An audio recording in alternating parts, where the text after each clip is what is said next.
محترمہ خورشید بیگم صاحبہ.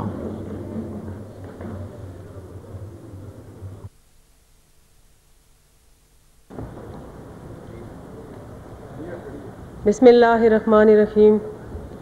شکریہ جناب چیئرمین صاحب کہ آپ نے مجھے بجٹ سپیچ کرنے کا موقع دیا. میں بھی یہاں پہ اپنی کچھ تجاویز پیش کرنا چاہوں گی اور اپنے علاقے کے کچھ مسائل پیش کرنا چاہوں گی. جناب چیئرمین صاحب، گزشتہ 9 سالہ دور حکومت، جس طرح کہ ہمارے تمام اراکین کو یاد ہوگا کہ جس کی وجہ سے ہمارا پورا انفراسٹرکچر ختم ہو چکا ہے، تباہ و برباد ہو چکا ہے. ادارے مضبوط ہونے کے بجائے کمزور تر ہوتے چلے گئے. ملک میں افراتفری کا ماحول برپا تھا، اور جب اس جمہوری سیٹ اپ نے حکومت سنبھالی تو شدت پسندی عروج پر تھی. شدت پسند اپنے عزائم پورے کرنے کی پوری کوشش کر رہے ہیں. معیشت کمزور سے کمزور تر ہوتی جا رہی ہے، اور جو اب بھی اچھی حالت میں نہیں ہے، اور ہم ورلڈ بینک اور IMF کی طرف دیکھ رہے ہیں. خیر، حالات کو مد نظر رکھتے ہوئے وزیر مملکت جناب محترمہ حنا ربانی کھر یقیناً تحسین کے لائق ہے کہ انہوں نے عوامی بجٹ پیش کرنے کی بھرپور کوشش کی. اور اس لحاظ سے بھی چونکہ وہ خاتون تھی، تو خاتون ہونے کے لحاظ سے بھی یہ ہمارے لیے ایک فخر اور اعزاز کی بات ہے کہ ایک خاتون نے بجٹ پیش کیا. میں ان کو مبارکباد پیش کرتی ہوں. جناب چیئرمین صاحب، بنظیر انکم سپورٹ پروگرام کے لیے رقم بڑھا کر 70 ارب کر دی گئی ہے، جو کہ یہ یقیناً ایک اچھا اقدام ہے.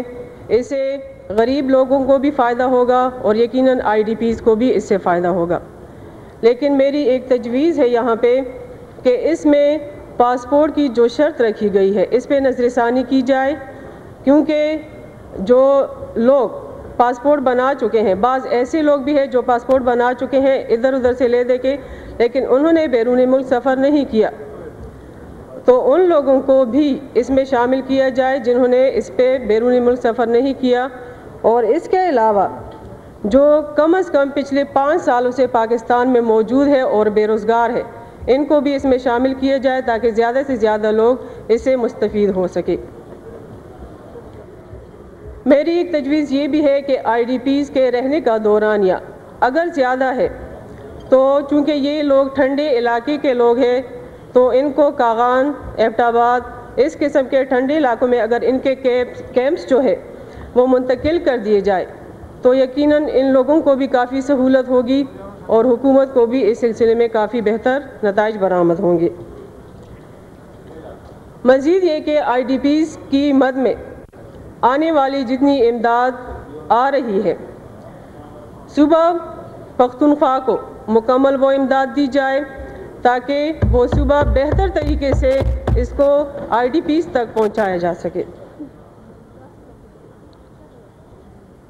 نیز بے نظیر انکم سپورٹ پروگرام میں ایک سمارٹ کارڈ متعارف کرایا جا رہا ہے. میری یہاں پہ یہ بھی تجویز ہے کہ اس کو باچا خان کے نام سے منسوب کیا جائے. ہماری صوبائی حکومت آج کل انتہائی مشکل حالات سے دوچار ہے، تو جس طرح بلوچستان کے لیے خصوصی پیکیج کا اعلان کیا گیا ہے، ان مشکلات کو سامنے رکھتے ہوئے ہمارے صوبے کے لیے بھی، صوبہ پختونخوا کے لیے بھی ایک خصوصی پیکیج کا اعلان کیا جائے تاکہ ہمارا صوبہ ان مشکلات پر قابو پا سکے اور وہ امن کے قائم کرنے میں بہتر کردار ادا کر سکے. میں وفاقی حکومت سے یہ بھی گزارش کرتی ہوں کہ صوبہ پختونخوا کو پن بجلی کی مد میں جو منافع دیا جاتا ہے، یعنی جو ان کا منافع روک دیا گیا ہے، وہ فوری طور پر ادا کیا جائے، جو کہ سالانہ 6 ارب روپے ہے.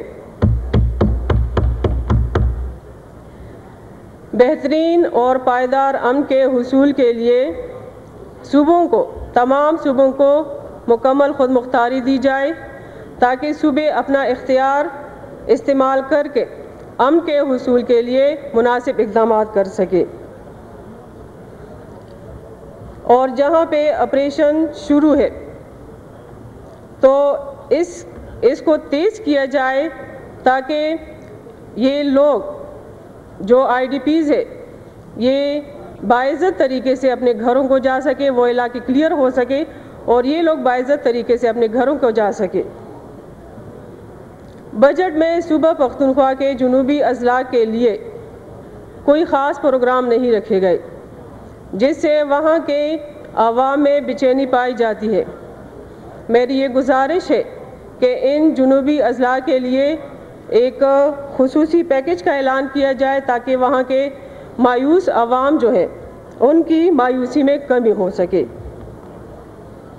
میں یہاں یہ بھی بتانا ضروری سمجھتی ہوں کہ تمام جنوبی اضلاع کے مسائل تقریباً ایک جیسے ہیں۔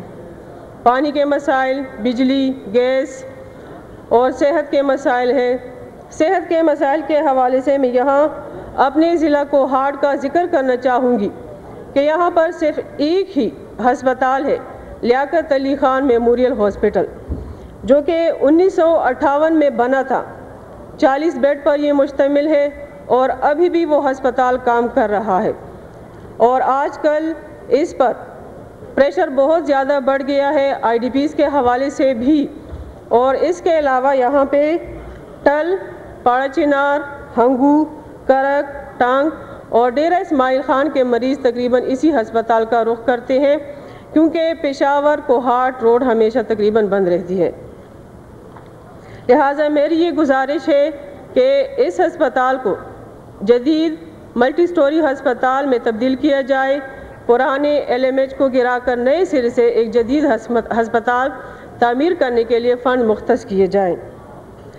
ضلع کوہاٹ ہی کے حوالے سے مزید میں یہ کہنا چاہوں گی کہ یہ وہ بدقسمت ضلع ہے جس کو ہمیشہ نظر انداز کیا گیا، اور یہاں پہ مسائل کے انبار ہے۔ میں خود جس علاقے میں بھی گئی ہوں، بنیادی ضرورتیں ناپید ہے۔ بجلی کے مسائل، پانی کے مسائل ہیں، روڈ کے مسائل ہیں، اس کے علاوہ اسکول اور کالج کی بلڈنگ نہیں ہے، اور کڈنی سینٹر اور برن سینٹر نہیں ہے۔ ڈینٹل ہسپتال کی شدید ضرورت ہے، میڈیکل کالج کے لیے بلڈنگ کی شدید ضرورت ہے، اور بجلی، گیس، پانی، یہ وہ مسائل ہیں جو بنیادی ضروریات ہیں۔ مختصر کیجیے اس کو۔ میری یہ گزارش ہے کہ اس بجٹ میں تقریباً ان بنیادی ضروریات کو، ان بنیادی مسائل کو کم سے کم کرنے کے لیے مناسب اقدامات کیے جائیں۔ اس کے علاوہ خوشحال گڑھ پل، جس کی ہم بار بار پی ایم صاحب سے بھی ریکویسٹ کرتے رہتے ہیں کہ یہ تقریباً صدیوں پرانا ہے، 100 سال سے زیادہ عرصہ ان کو بنے ہوئے ہو چکا ہے، اور یہ واحد راستہ ہے جو جنوبی اضلاع اور اسلام آباد کے درمیان رابطہ قائم کرتا ہے، لیکن ابھی یہ خستہ حال ہے۔ ہماری یہ گزارش ہے کہ اس کو نئے سرے سے تعمیر کیا جائے۔ F M radio Pakistan Kohat, اس کے لیے پلاننگ کمیشن نے 3 کروڑ روپے ریلیز کیے ہیں۔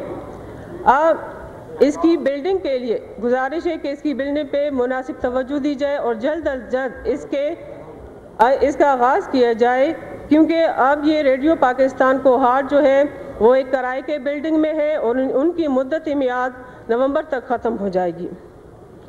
پورے کوہاٹ میں صرف ایک ہی ایف جی گرلز کالج ہے، پورے کوہاٹ میں صرف ایک ہی گرلز کالج ہے ایف جی، اس کی اپ گریڈیشن کر کے اس کو پوسٹ گریجویٹ کا درجہ دیا جائے۔ بہت شکریہ جی، بہت مہربانی۔ میں صرف آپ اس کو مطلب ایک جملے میں اپنی بات ختم کر دیں، اب جو بہت زیادہ ضروری ہو۔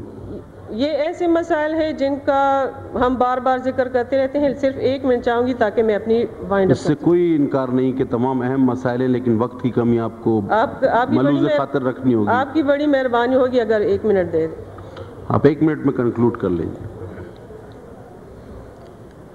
اچھا، اس کے علاوہ کوہاٹ ایئرپورٹ کی بار بار گزارش کی گئی ہے کہ اس کو ایک تو آپریشنل کیا جائے، دوسرا اس کو ایکسٹینشن دی جائے۔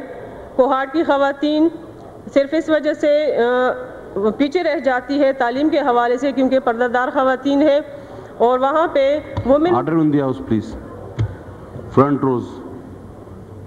مناسب معیاری درسگاہ نہ ہونے کی وجہ سے وہ پیچھے رہ جاتی ہے تعلیم کے حوالے سے، تو میری یہ گزارش ہے کہ ہنگامی بنیادوں پر وومن یونیورسٹی کا قیام عمل میں لایا جائے۔ بجلی کے گھمبیر مسائل کے حوالے سے گزارش ہے کہ شکردرہ کے مقام پر ایک نیا 13 MVA پاور گرڈ اسٹیشن تعمیر کیا جائے، جس سے تقریباً 200 دیہاتوں کو فائدہ ہوگا، اور لاچی میں پہلے سے منظور شدہ 26 MVA مزید ایک ٹرانسفارمر لگایا جائے تاکہ کم وولٹیج پر قابو پایا جا سکے۔ موجودہ بجٹ میں سرکاری ملازمین کے لیے 15% تنخواہ کا اضافہ کیا گیا ہے۔ میری یہاں پہ گزارش ہے کہ گریڈ 1 سے 16 تک کے افراد کے لیے تقریباً 30% کا اضافہ کیا جائے۔ بہت شکریہ جی، تشریف رکھیں جناب خرم